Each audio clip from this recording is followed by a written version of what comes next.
Vamos a comenzar con la siguiente ponencia, con Alejandro Henao, es cuidador y cetrero de la Fundación Águilas de los Andes y el Centro de Rehabilitación de Aves Rapaces San Isidro, y nos va a presentar manejo de aves rapaces conociendo al ave de presa.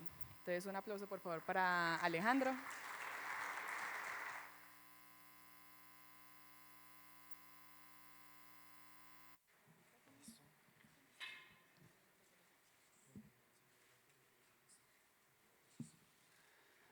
Hola, buen día, ¿cómo están? Mucho gusto, soy Alejandro Henao, soy cuidador y cetrero rehabilitador del Centro de Rehabilitación de Aves Rapaces San Isidro y como tal de la Fundación Águilas de los Andes. Llevo desempeñando esta noble labor desde hace ya varios años en el Centro de Rehabilitación y como tal les voy a comentar un poco de qué es FADE y qué es CRARSI. La Fundación Águilas de los Andes trabaja en pro de la conservación de las aves rapaces a nivel nacional y también brinda aportes en datos científicos a otras entidades del exterior. Como tal, la Fundación tiene un centro de rehabilitación, estamos ubicados aquí en Pereira, exactamente por la zona de Cerritos, y recibimos aves por una u otra causa, entre esas cuales tenemos por tráfico de fauna, por accidentes, por heridas, productos de disparos, aves que de pronto en el momento de la migración han llegado con un estado de musculación y deshidratación severa y pues llegan a nosotros. Antes que nada, las entidades departamentales que son las encargadas de tomar estas aves se encargan de la atención en cuanto a primeros auxilios, ¿sí? Una vez que de pronto haya sido víctima por un disparo, lo ideal es sacarla del peligro, donde de pronto pueda transcurrir, digamos, llegar a la muerte. Y una vez se sale de esa barrera, se envía ya, digamos, a la corporación ambiental, que en este caso es la Carter, y se envía ya al centro de rehabilitación. Allí utilizamos unas técnicas especializadas que nos permiten, a diferencia de tener aves en cámaras de vuelo, que aunque también se puede hacer un proceso de rehabilitación buena, no nos va a dar de pronto ese aporte, esa actividad que necesitamos, por ejemplo, para aves que necesitan una potencia suprema en el momento de capturar aves presa.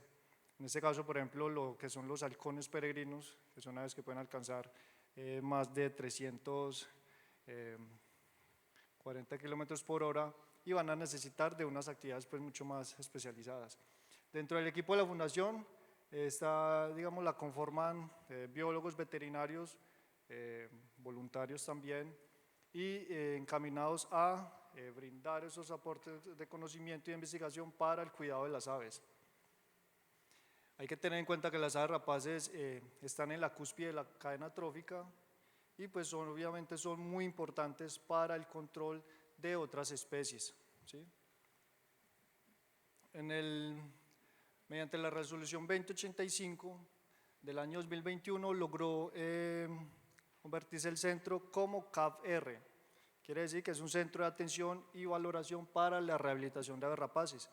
Sí, esto está bajo unas normas establecidas donde buscamos tener las aves en unas condiciones óptimas, tanto en bienestar, alimentación y manejo. Por ejemplo, ahí pueden ver una de las instalaciones, son aves que van a tener, digamos, un acceso al sol que es supremamente primordial para ellas, y lugares donde vamos a iniciar, digamos, también unos trabajos de manejo. Dentro de los procesos que buscamos está trabajos de investigación y de manejo in situ y ex situ, ¿sí?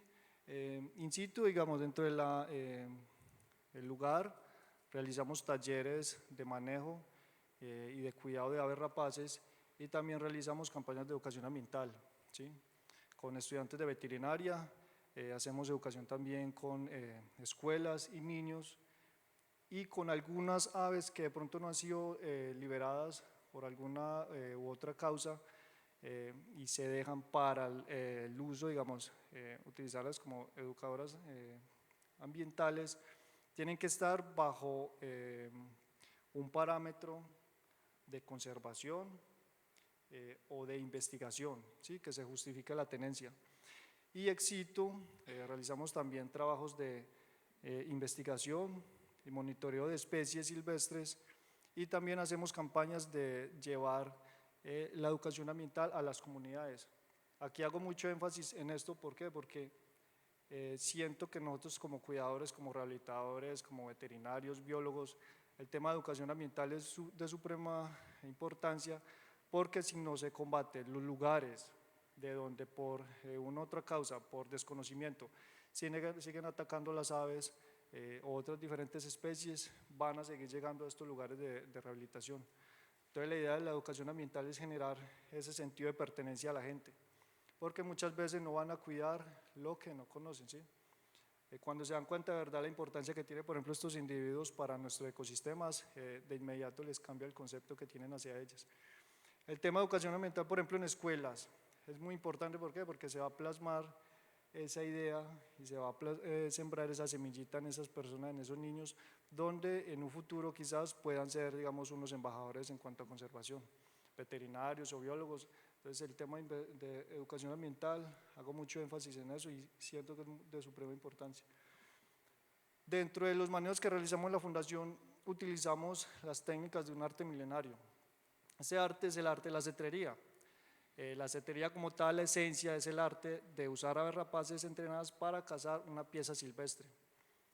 Obviamente, como en Colombia está prohibida la caza de cualquier tipo, la cetrería nos ofrece esta línea que sería la línea de conservación, que es la que nosotros utilizamos. En algunos otros países utilizan la cetrería, por ejemplo, de tipo deportivo, como en los países árabes, donde utilizan aves tomadas de manera legal de lugares de reproducción y las utilizan, por ejemplo, para competiciones. Hay otra que es la cetrería tradicional, que actualmente, por ejemplo, la implementa también países como Mongolia o en España, donde utilizan aves para la captura de otras especies para su misma alimentación. Y la cetrería de conservación nos permite brindarle una gama de aprendizajes y de cualidades a cada individuo que llega a nuestro centro para que se pueda adaptar a las diferentes condiciones posteriores a la liberación, ¿sí? Necesitamos que una ave que de pronto llegue por algún trauma, ya sea de tipo por disparo o por accidente, en el momento de la rehabilitación sepamos y tengamos la certeza de que va a poder sobrevivir de manera efectiva.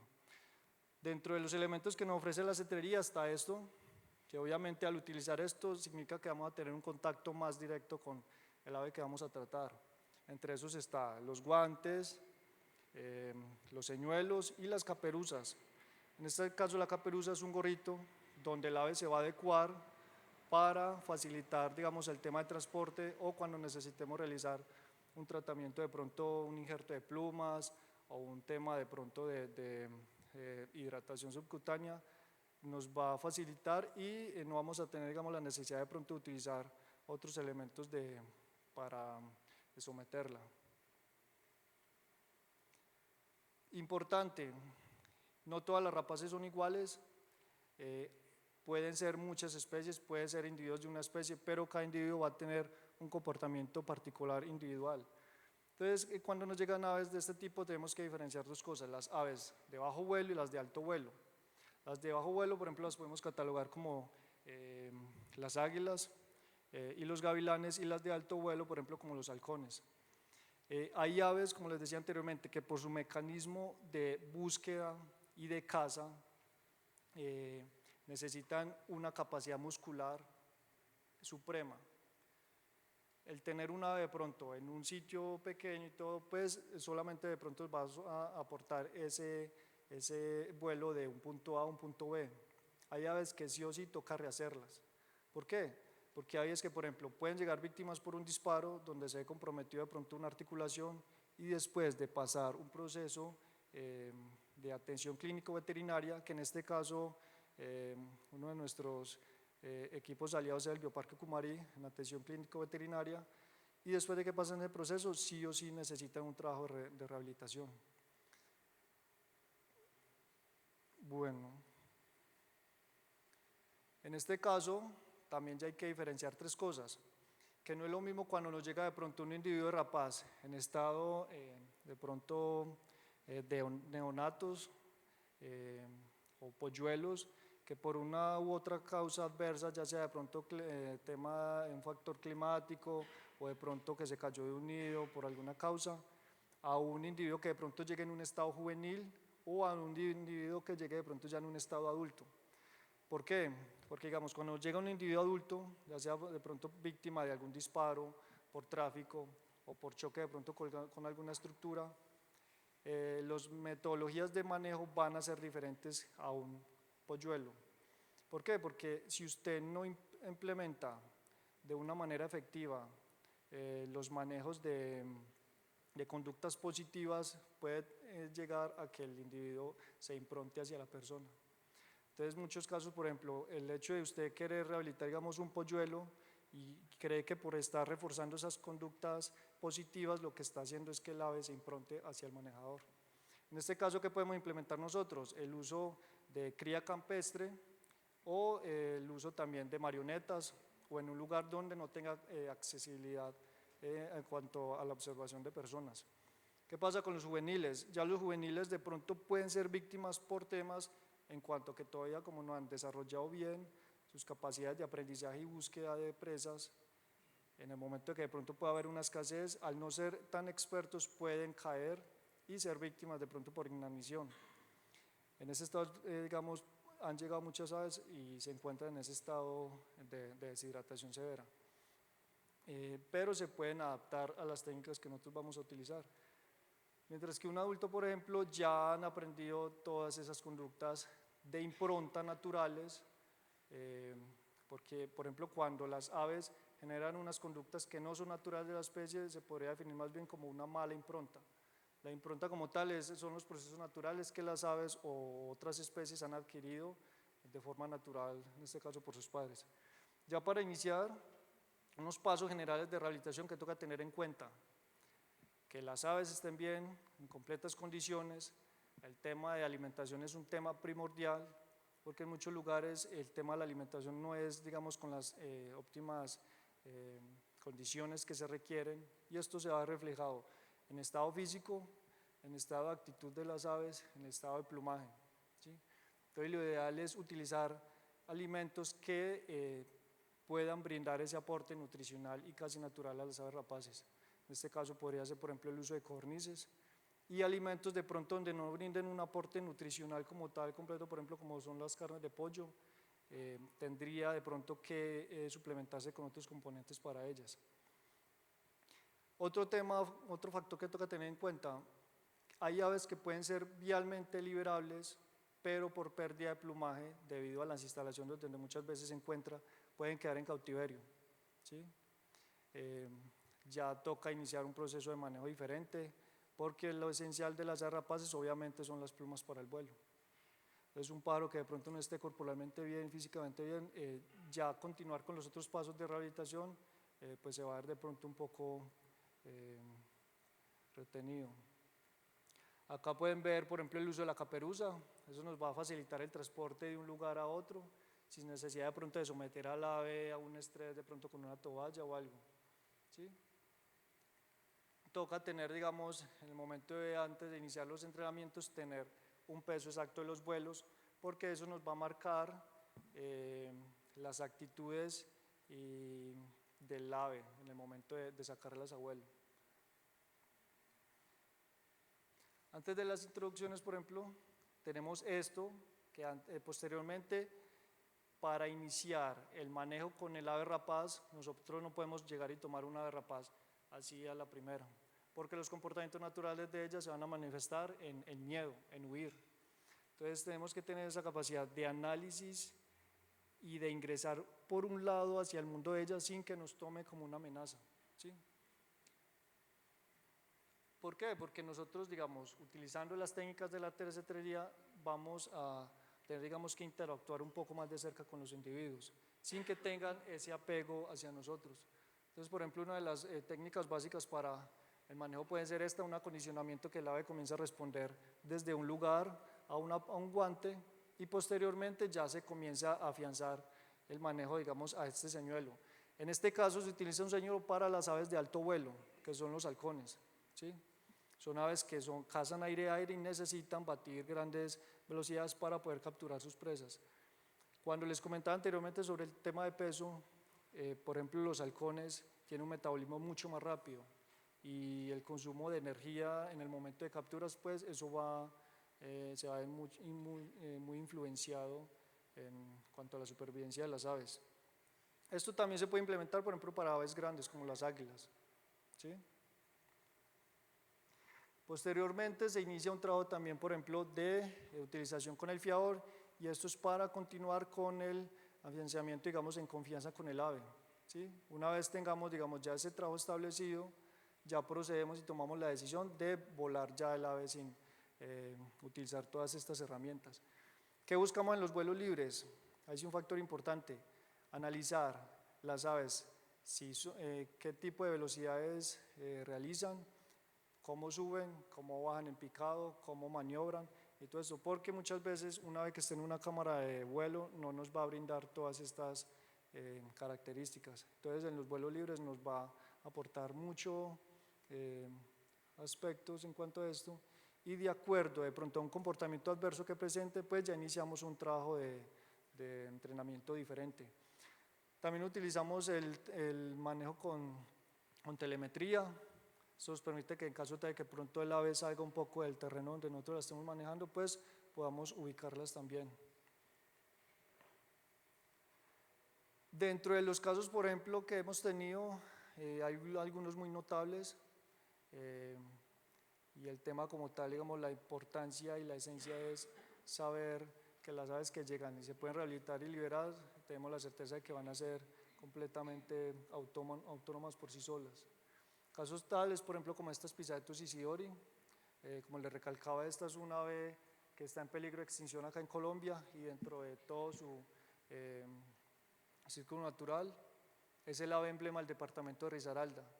Este individuo fue encontrado en el corregimiento de la Florida, que está ubicado aquí a las afueras de Pereira, y inicialmente lo encontraron unas personas y mostraba comportamientos sí como de imponencia, pero no huía. Eso nos quería demostrar que el ave ya tenía un problema como tal. Una ave que esté naturalmente bien, lo que va a hacer es, el primer comportamiento es huir, ¿sí? Se tomó, se envió a la PAP, que es de la Carder, se hicieron unos análisis, se envió al centro de rehabilitación y posteriormente se envió a Ucumari, donde por medio de la radiografía se dictaminó que tenía una fisura de cúbito y una fractura de tibia. ¿Qué quería decir esto? Que de pronto el ave, al ser un juvenil, posiblemente era inexperto en caza y pudo haber chocado de pronto con alguna infraestructura, algún cable, y pues esto la llevó obviamente a perder condición corporal hasta llegar en estas condiciones. La fractura, pues, en ese tiempo cuando se hizo la radiografía, la fractura ya estaba en consolidación, ya había consolidado, pero no tuvo implicaciones a nivel articular y de movimiento. La fisura de cúbito también se inmovilizó también con un vendaje por unos días. Entonces ahí ya teníamos dos factores: el manejo de la recuperación de condición corporal y ya el posterior, digamos, entrenamiento como tal. Luego de haber cumplido ya con algunos manejos anteriores, pues ya estos son los resultados. Esto es un manejo en corredor, como comúnmente lo dicen. Entonces, una vez pues, de haber tenido ese tipo de accidentes, condiciones corporales deplorables, mediante el entrenamiento y el conocimiento y el análisis, ya este individuo afortunadamente pudo ser liberable. ¿Qué pasa? Que muchas veces este tipo de entrenamientos vía corredor nos va a facilitar, digamos, un entrenamiento muscular de las aves, pero como tal no nos va a brindar ese aporte en cuanto a los comportamientos de que sí tiene el instinto de cazar sus presas, ¿sí? Entonces esto es un tema que se tiene que valorar mucho. Ahí pueden ver un poco de los aperos de las aves, lo que son las pijuelas, la lonja, la caperuza y la percha. Eso nos permite, digamos, tener una manipulación mucho más fácil con los individuos. Muchas gracias.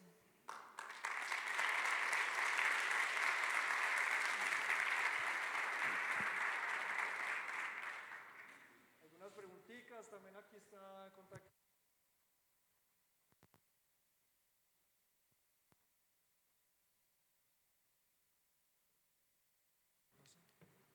¿Alguno tiene preguntas? ¿Preguntas? ¿Ninguna? Oh, re bien. Ahí está el contacto mío por si yo también voy a estar un rato por ahí de pronto para cualquier pregunta o duda. También un quiz sobre un taller de manejo que vamos a realizar por estos días en la fundación entre el 18 y 19 de diciembre del 2025. Y ahí vamos a manejar diferentes temas como primeros auxilios, manipulación, cuidados, injertos y caperuzas, ¿sí? Esto nos va a llevar, digamos, a tener un manejo de pronto más especializado en rapaces en algunas entidades donde de pronto hace falta un manejo mucho más adecuado en ellas. Muchísimas gracias, Gracias. Alejo.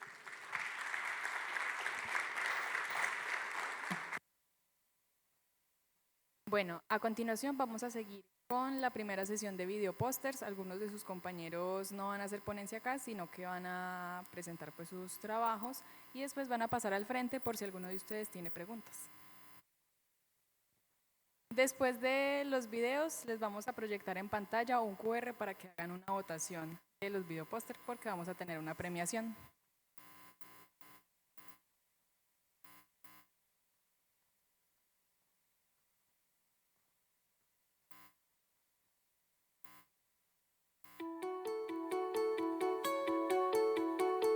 Buenos días, mi nombre es Cristian Lugo, auxiliar de conservación del Parque Acuático y Conservación Piscilago. Nos encontramos en el recinto de avestruces, generando confianza con los ejemplares para procedimientos médicos y demás.